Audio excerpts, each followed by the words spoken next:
नमस्कार, मैं वंदना आपके सामने अपना वीडियो लेके प्रस्तुत हूँ। जो विषय था आरंभिक स्तर पर भाषा के पठन, लेखन एवं गणितीय क्षमता का विकास, इसके अंतर्गत हम लोग पहला जो चैप्टर है उसको स्टार्ट कर चुके हैं, जिसमें हमने भाषा समझा था कि भाषा क्या है और भाषा सीखने में सबसे प्रमुख जो प्रक्रिया है उसमें सबसे पहला था, हमने आपको बता दिया था कि सुबोपली शब्द के माध्यम से आप लोग जो हैं ये समझ सकते हैं कि सु मतलब सुनना, यानी भाषा सीखने की प्रक्रिया में सबसे पहला चरण जो होता है वह है सुनना, जिसे हम श्रवण कहेंगे। तो ये श्रवण कौशल के अंतर्गत आज मेरा वीडियो है, यानी आज मेरा टॉपिक है श्रवण कौशल। इसको इस अध्याय में हम लोग जानेंगे सबसे पहले अर्थ कि श्रवण कौशल का क्या अर्थ है, इस कौशल के क्या उद्देश्य हैं, इसका महत्व क्या है और श्रवण कौशल को विकसित करने की विधियां कौन सी हैं। इसके अतिरिक्त श्रवण कौशल में हमें किन बातों का ध्यान रखना चाहिए, ये इस वीडियो के माध्यम से मैं आपके नोट्स बनवाने का भी प्रयत्न कर रही हूँ, ताकि आप लोग छोटे कम शब्दों में अपनी तैयारी 4th सेमेस्टर के लिए अच्छे से कर सकें। तो सबसे पहले समझते हैं श्रवण कौशल का अर्थ। श्रवण कौशल का शाब्दिक अर्थ है, ये जो श्रवण कौशल है उसमें श्रवण श्र धातु से बना है। इसका अर्थ है सुनने की क्रिया या ध्यानपूर्वक सुनना। इसे इंग्लिश में लिसनिंग और हेयरिंग भी कहते हैं। अगर कहें तो केवल सुनना नहीं, श्रवण कौशल में महत्व है कि कानों द्वारा ध्वनियों को स्वीकार कर मस्तिष्क द्वारा उसकी अनुभूति करने को ही श्रवण कहा जाता है। यानी श्रवण ये नहीं है कि जो इधर उधर आवाज़ें चल रही हैं वही श्रवण है, जब उससे मस्तिष्क द्वारा अनुभूत कर लिया, स्वीकार कर लिया कि हाँ गई, जिसे हमारे मस्तिष्क ने उसको अनुभव किया, वही श्रवण कौशल है। आगे पढ़ते हैं, श्रवण कौशल के क्या उद्देश्य हैं। तो श्रवण कौशल का पहला उद्देश्य है श्रवण के प्रति रुचि उत्पन्न करना।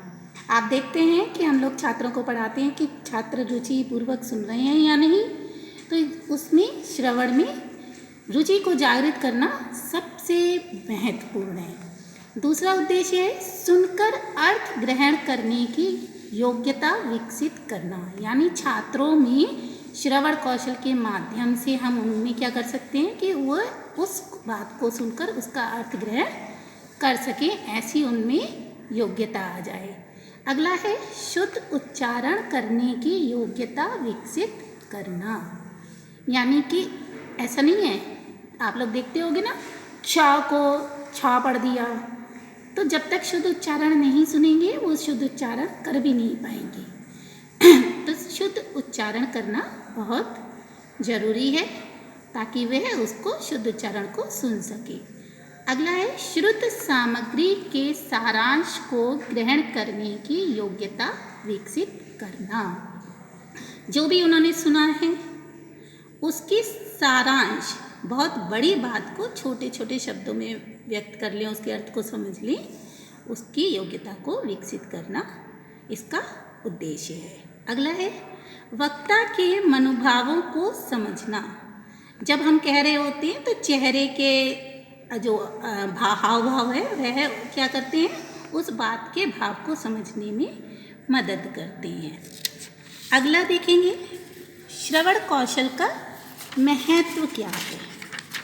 तो श्रवण कौशल का बहुत महत्व है, क्योंकि जब तक बालक उसको सुनेगा नहीं तब तक वो उस भाषा को सीखेगा नहीं।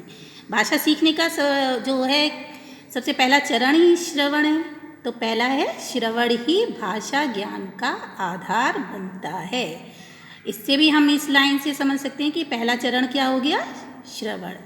दूसरा है श्रवणेंद्रियों का उपयोग होता है, यानी कानों का उपयोग करना भी छात्र सीख जाते हैं कि कहाँ पर ध्यान दें, ध्यानपूर्वक सुनें और किस बात को जो है इतना ध्यान से सुनने की बात है या नहीं है। अगला है बालक अपने शब्द भंडार में वृद्धि करता है। जितने आप शब्द सुनेंगे उतने ही उसके शब्द भंडार में क्या हो रही है, वृद्धि हो रही है। अगला है श्रवण के द्वारा मौखिक अभिव्यक्ति का विकास होता है। जब हम सुनते हैं किसी को फिर उसके बाद खुद उसमें बोलते हैं तो हमारा क्या हो रहा है, मौखिक हमें खुद बोलने की अभिव्यक्ति का जो होता है वो विकास करने में सहायक होता है। अगला देखेंगे श्रवण कौशल को विकसित करने की विधियां कौन कौन सी हैं। तो पहली विधि है प्रश्नोत्तर। अब आप कहेंगे कि प्रश्नोत्तर कैसे हो सकती है। तो प्रश्नोत्तर जो प्रणाली है वो श्रवण कौशल को विकसित करने में बहुत महत्वपूर्ण है, क्योंकि जब शिक्षक पढ़ाई गई सामग्री से प्रश्न पूछेगा तो उसका उत्तर वही छात्र दे सकेगा जिसके अंदर क्या होगी, सुनने की जो प्रक्रिया अच्छी रही होगी, वही उस बात का उत्तर दे सकता है। क्योंकि प्रश्न पूछने से ये पता चल जाएगा कि छात्र सुनकर किसी विषय वस्तु को ग्रहण कर रहे हैं या नहीं। दूसरा है सस्वर वाचन। तो पहले शिक्षक ने वाचन किया, उसने उसको सुनाया छात्र को शुद्ध उच्चारण और गति, विराम चिन्ह, हम लोग बोलते हैं तो फिर रुकते हैं, लय ताल से बोलते हैं, उसको उन्होंने ध्यानपूर्वक सुना होगा तो बिल्कुल वैसे ही वह वाचन कर पाएंगे। अगर नहीं कर पाएंगे तो इसका अर्थ है कि उन्होंने जो है शिक्षक के उच्चारण को नहीं सुना है। अगली है भाषण विधि। इसमें भी यही है, क्योंकि जब भी शिक्षक भाषण दे किसी भी विषय पर तो छात्रों को पहले ही कह दे कि मैं जिस विषय पर बोल रहा हूँ उससे क्या करूँगा, पूछूंगा या आप मुझसे उसके विषय में तर्क करिएगा, क्योंकि वही छात्र तर्क कर पाएगा जिसमें श्रवण कौशल विकसित हुआ होगा। अगला है कहानी सुनना। कहानी सुनाएंगे और जब वो कहानी सुनेंगे तो कहानी में जितने भी चरित्र हैं, घटनाएं हैं, वही छात्र उनका उत्तर दे पाएगा जिसने कहानी ध्यानपूर्वक सुनी होगी। अगला है श्रुतलेख। श्रुतलेख में भी क्या है, शिक्षक क्या करता है, गद्यांश को बोलता जाता है और छात्र सुनकर क्या करते हैं, लिखते चले जाते हैं। जो ध्यानपूर्वक सुनेगा वही संपूर्ण सामग्री को क्या कर पाएगा, शुद्धपूर्वक लिख पाएगा और उसका कोई भी भाग जो है छूटेगा नहीं। और जो छात्राएं ध्यानपूर्वक नहीं सुनेंगे वो बोले गए गद्यांश में किसी न किसी शब्द को क्या करेंगे, छोड़ देंगे। अगला है वाद विवाद। वाद विवाद भी जो एक विधि है वह श्रवण कौशल को विकसित करने के लिए है। इसमें भी क्या होता है कि जब वाद विवाद किया जाएगा तो जो वादी है तो प्रतिवादी तभी उसका कोई तर्क देगा जब उसने ध्यानपूर्वक सुना होगा, नहीं तो वाद विवाद व्यर्थ रहेगा। अगला है दृश्य श्रव्य सामग्री का प्रयोग। इस विधि के माध्यम से भी क्या कर सकते हैं, छात्रों में श्रवण कौशल को विकसित कर सकते हैं। और इसके लिए हम सहायक सामग्री जैसे ग्रामोफोन है, टेप रिकॉर्डर है, रेडियो है, दूरदर्शन है, किसी भी वीडियो की इसकी सहायता ली जा सकती है। अगला जो हमारा बिंदु था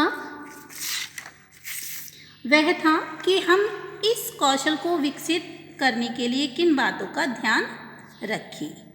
तो श्रवण कौशल को विकसित करने के में जो ध्यान देने वाली बातें हैं वो पहली हैं कि बालक श्रवण में रुचि रखे। ऐसा नहीं है कि आप बोलते चले जाएं और वो सुनते रहें, जब तक रुचि होगी तभी तक वह सुन पाएंगे, क्योंकि रुचि इसका पहला आधार बनती है, वरना वो आपकी बात को सुनकर क्या करेंगे, इग्नोर कर देंगे। दूसरा है बालक में धैर्यपूर्वक सुनने की क्षमता होनी चाहिए। हमें ये देखना है कि बालक में धैर्य है या नहीं। तो धैर्यपूर्वक सुनने की क्षमता विकसित करने के लिए उसे धैर्य का विकास छात्र में होना चाहिए। अगला है बालक में भाव ग्रहण करने की क्षमता होनी चाहिए कि वो भाव ग्रहण कर भी रहा है या नहीं ग्रहण कर रहा है। यदि ग्रहण नहीं कर रहा है तो आप कितना भी बोले आपके लिए बेकार है, क्योंकि भैंस के आगे बीन बजाना वहाँ पर सिद्ध हो जाएगा और श्रवण कौशल विकसित नहीं होगा। अगला है बालक को ध्वनि के प्रकार एवं उनके वर्गीकरण का पूर्ण ज्ञान होना चाहिए।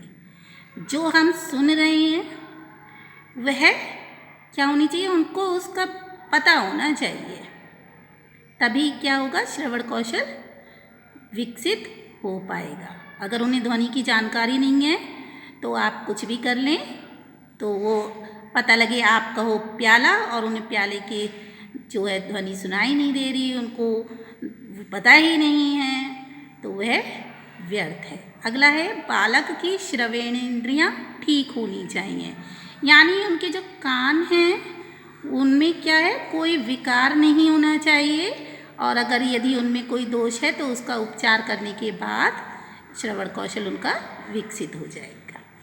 अगला है वक्ता का उच्चारण शुद्ध होना चाहिए। जो वो बोल रहा है, श्रवण कौशल किसी भी विकसित करने के लिए तो उसको क्या होना चाहिए कि उसका उच्चारण शुद्ध होना चाहिए।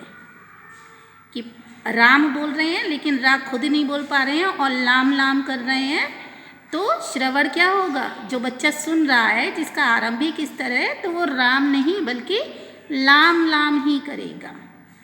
अगला है वाचन करने के बाद शिक्षक को बालकों से प्रश्न पूछना चाहिए। प्रश्न पूछने से ही ये पता लग पाएगा कि छात्र में श्रवण कौशल विकसित हुआ या नहीं। धन्यवाद। मुझे लगता है आपको वीडियो पसंद आएगा, क्योंकि ये आपके नोट्स की तरह मैंने आपके लिए बनाया है सरलीकरण करके। Thank you.